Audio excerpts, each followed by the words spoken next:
Welcome everyone to our next lesson in Unit 4. Today's lesson is going to be on natural radioactivity, and you're going to be able to complete nuclear equations and predict missing particles from nuclear equations. And this is a lesson that Homer Simpson probably should have learned as we peer inside his x-ray here of his probably too small of a brain, and that could have been caused from overexposure to radiation. And let's learn why and what exactly radiation and radioactivity is and means. So a little review. We know neutrons and protons make up particles that are inside the nucleus. We call those nucleons, or nuclear particles, because they're contained in the nucleus.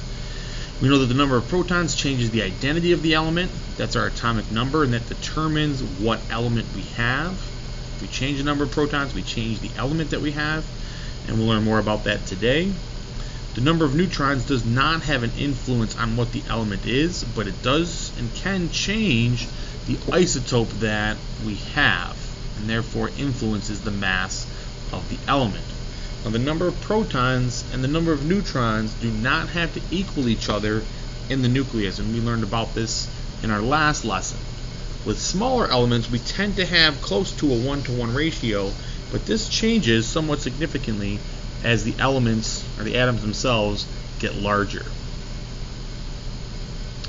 Now, nuclear stability. Smaller nuclei tend to be more stable, but the larger a nucleus is, the harder it is for it to stay together.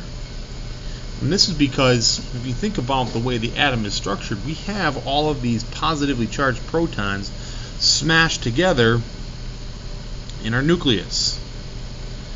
And we have the electrons kind of moving around on the outside. Excuse me for my crude drawing there, but this will work for our explanation. Generally, a negative and a positive would attract each other, which would take all of these electrons and suck them right into the nucleus. And all of these positively charged protons should be repelling each other, and they should all be leaving the nucleus. But they're not. They're being held together by this strong force. And the more positively charged protons we put into the nucleus, so a larger nucleus or a larger atom, the harder it is to keep all of those protons together. And oftentimes that is helped along by adding more neutrons to the nucleus or removing protons in order to make it more stable. And this brings us to radioactive nuclei. A radioactive nucleus is considered unstable and will shed or give off different particles in order to help make the atom more stable. And in doing this, it's going to cause a radioactive nucleus to change or turn into something else. So the element that we start with isn't necessarily the element that we end with. This is also known as natural decay or natural transmutation. And if you think of transmutation, if you are mutating, you're turning into something else. Now, atoms that have an atomic number below 83 on the periodic table are known to have at least one stable isotope, a version that will be stable and naturally occurring.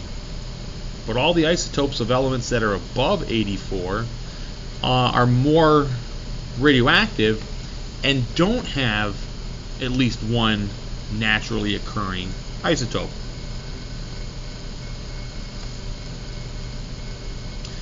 And this proton-neutron ratio changes as the atom we're working with gets larger.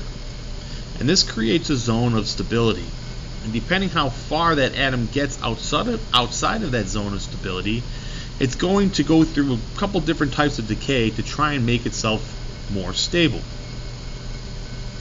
And we're going to take a look at 3 different types of decay that atoms can use to help them remain stable. The first type here is alpha. It's indicated by this symbol here. And all of these types of decay we can find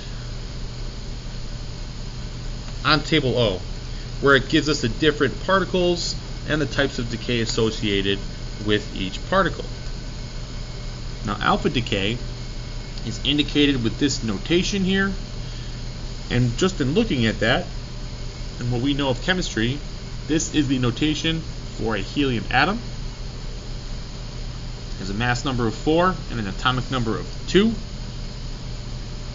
So that mass comes from the mass of 2 protons and 2 neutrons. And we have a total charge of +2 from the 2 protons. So this is a helium atom without its electrons. So it's not a neutral atom.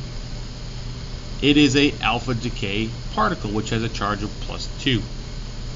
Now if we look at this in a reaction form, we start with a radioactive nucleus like uranium-238, and the nucleus is going to lose 2 protons, meaning its atomic mass decreases by 2. So to the right of this arrow we see 2 new products form: the alpha particle itself and this new nucleus. Now the uranium-238 is going to get rid of 2 protons and a total of 4 protons and neutrons. So it's going to change its mass by 2 protons and 2 neutrons. So we see this atomic number, or the number of protons, decrease by 2, and the total mass here decreased by 4. Now these numbers on the top, 234 and 4, have to equal the original mass that we started with, and the same thing underneath here. 90 and 2 gives us the same atomic number that we started with, 92. Now all these alpha particles that are released by uranium in the Earth's crust, it is pretty abundant. Uranium is pretty abundant in the Earth's crust.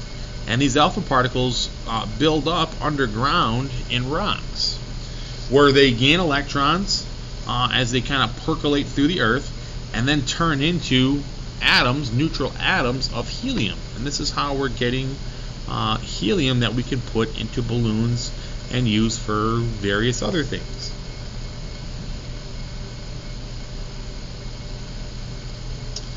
Now let's see what a decay equation for francium-220 might look like. And this is what you're going to be responsible for having to do.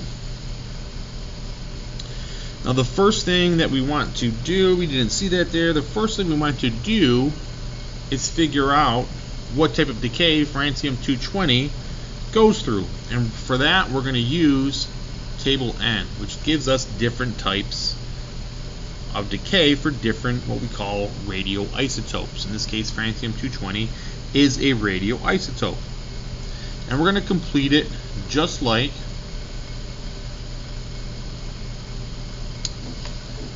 we saw in the previous. So francium-220 has an atomic number of 87. We're going to put that in there. And this is going to naturally decay. So we only have one radioisotope to start with. And according to table N, francium-220 does go through alpha decay, which means an alpha particle is formed and some other nuclei. And what we're going to do is take this 2 and subtract it from 87, so we get a new atomic number of 85. And we're going to subtract the 4 from 220, and we're going to get 216. Now the last thing that we want to do, we got to figure out what element has atomic number 85. And looking up on our table, we get astatine for that element. So our completed equation for the decay of francium-220 should look like it does below, where our top numbers here are going to add up to the top number we started with, and the bottom numbers here, our atomic numbers, are going to add up to the atomic number that we started with. This showing that we didn't lose any particles or mass along the way. The next type of decay is called beta decay. It's indicated with this symbol here and a little minus sign next to it. And again, we can see this on table O. All of our symbols for our decay particles and their notation are listed on table O. Now the notation for this is a little bit different. It's not an element, it is a beta particle, and it has this E here. And if we look this up on table O, we can see that this E represents or can represent an electron. Now we have a charge down here of -1, which I'll get to in a second. This is important, and we have a mass of 0. Now what beta decay is where we have a neutron in the nucleus that's going to change and decay into a proton, which means our atomic number of our unstable radioisotope is going to increase. It's going to increase by 1, or at least by 1 for every beta particle that we have. The mass stays the same because the beta particle, or an electron, and then an electron, otherwise known as the beta particle, is going to be ejected from the nucleus at high speeds. So with this type of equation, the only thing that we see changing is our atomic number. And to me, the best way to remember this, and this will make a little bit more sense when we see the next type of decay, this -1 always tells me to do the opposite and increase the atomic number of the element that we initially started. So instead of subtracting 1, we're going to add 1. We're going to add 1 to 19, which gives us 20, and that new element with atomic number 20 is calcium. We see on the top that the mass doesn't change because the beta particle has no influence on the mass, and the mass is going to stay the same. Now in this case, with potassium, we had 42 protons and neutrons, and over here we still do have 42 protons and neutrons.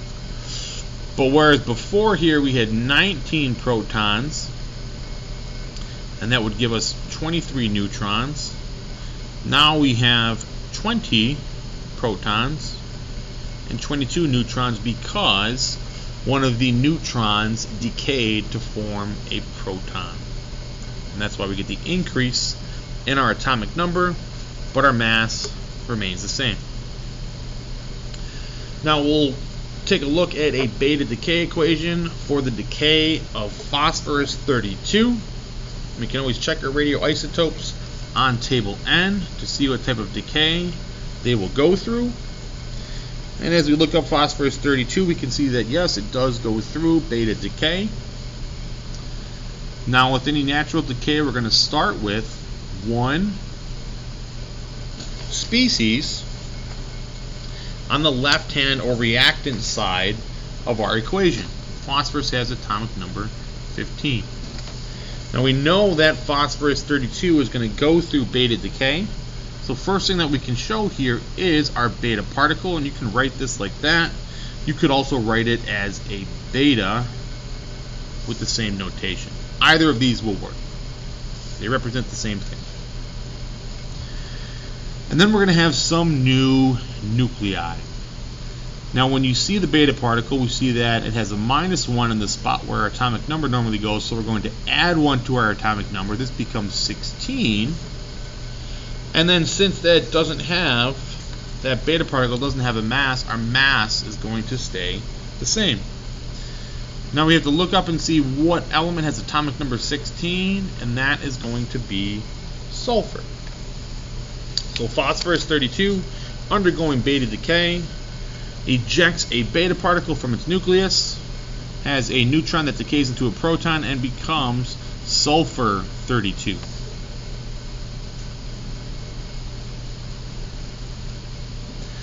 Now the last type of decay that we'll talk about for today is positron decay, indicated by the B+, so very similar, just even in notation, to beta decay. We see the positive one instead of a -1, and we still have that same symbol indicating an electron, except the positron is actually an anti-electron. That's why we get a positron, kind of like a positive electron, opposite in charge to an electron. And we're going to have the same idea happening here with our notation, but it's going to work in the opposite effect. So under positron decay, we have a proton in the nucleus that decays to form a neutron. This is the reverse of what beta decay was. So now we're going to have a proton decay to form a neutron. So our mass is going to stay the same. We're not going to see a change in mass in our equation. We are going to see a change in our atomic number. So we have a proton decaying to form a neutron. We're going to actually subtract 1 from our atomic number to get 25. And then we have a positron particle, which is the antimatter form of an electron, that's ejected and leaves the nucleus at high speeds. So the positron decay is going to work the opposite of beta, and it's going to decrease our atomic number by 1 as the proton decays to form a neutron. We can see that the overall charge here is +1. So we'll complete a decay equation for calcium-37, and looking up on table N, we can see we have calcium-37. We have to make sure that we plug in here the atomic number for calcium 20. Natural decay only starts with 1 species on the left side of our arrow.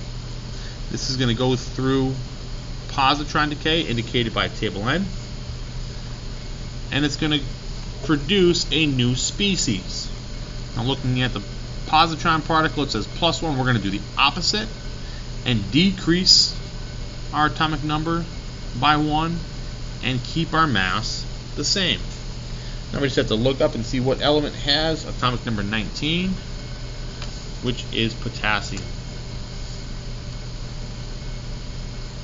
And again, we can use either the electron or the beta particle symbol or positron particle symbol to represent either of those particles. Both are completely acceptable. Now another type of decay, gamma decay, takes the form of a high energy particle of light. So not necessarily a particle with mass, depending on how we want to look at light. But it is given off as a high energy particle of light to help the nucleus become more stable. Gamma decay is significantly stronger than our other types. It also doesn't affect the identity of the element. So a stable or unstable nucleus can emit gamma radiation, but it's not going to change what the element is. It also has no mass or charge and can be given off by itself or with another type of decay when it is occurring. So as I said, table N has selected different radioisotopes. The nuclide is telling us which radioisotope we're referring to. And again, we have the mass number and our isotopic notation. We can look up the atomic numbers on our periodic table. We're given the half-life of those nuclides or radioisotopes, and we'll get into this in our next lesson.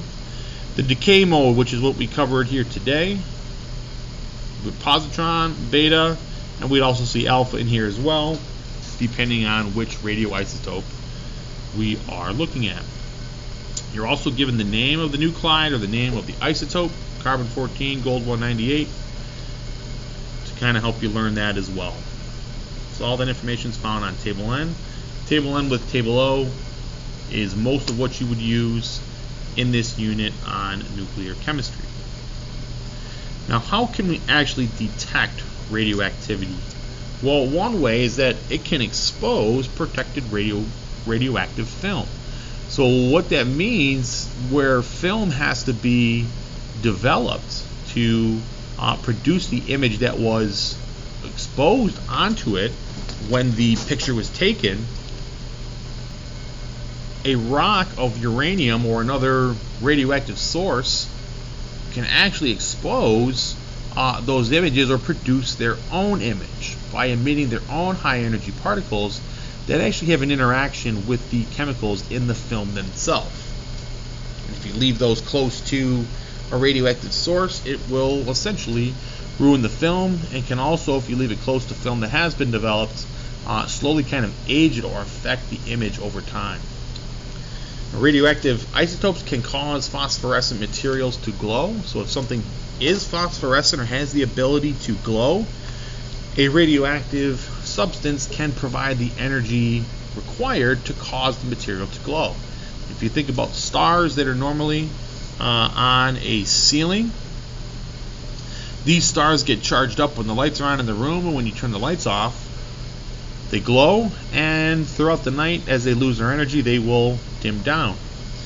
If we have those same stars exposed to or sitting next to a rock of uranium or something that's radioactive, they would continue to glow forever because they're constantly being fed an energy source from the radioactive material. Now, radioactive decay particles are charged. They have either positive or negative charges on them, and they ionize matter that they pass through, meaning they're going to cause the matter that they're moving through to ionize or obtain a charge, either by taking or removing electrons. And we can measure the rate at which this is happening with a Geiger counter. And that's going to give us an indication of how much matter is being ionized as we're getting our readings. And that's an indication of how much radioactivity is in the area. So we can measure how much matter around us is ionizing, and that gives us an indication of how much radioactivity is right around us. Now, for each of these different types of particles, we can have determined the charge on each of them by passing these radioactive particles through a magnetic field. And depending on which direction these rays of particles were bent, it gave us an idea of what the charges were. And alpha and positron particles tend to be deflected and moved towards this negative part of our magnetic field. And the negative particles getting deflected towards the positive part of our magnetic field. So we saw beta particles coming up here on our detector, and alpha and positron particles showing up down here on the lower portion of our detector by the negative plate. And we have a stream of gamma radiation that is unchanged as it moves through the magnetic field, indicating that gamma radiation has no charge. And this is a pretty common way of determining charges on different particles or objects by passing them through a magnetic or electric field and seeing how they behave. Now, you need to know the strength of different radioactive particles. The weakest radioactive particle is an alpha particle, which can be stopped by a simple sheet of paper.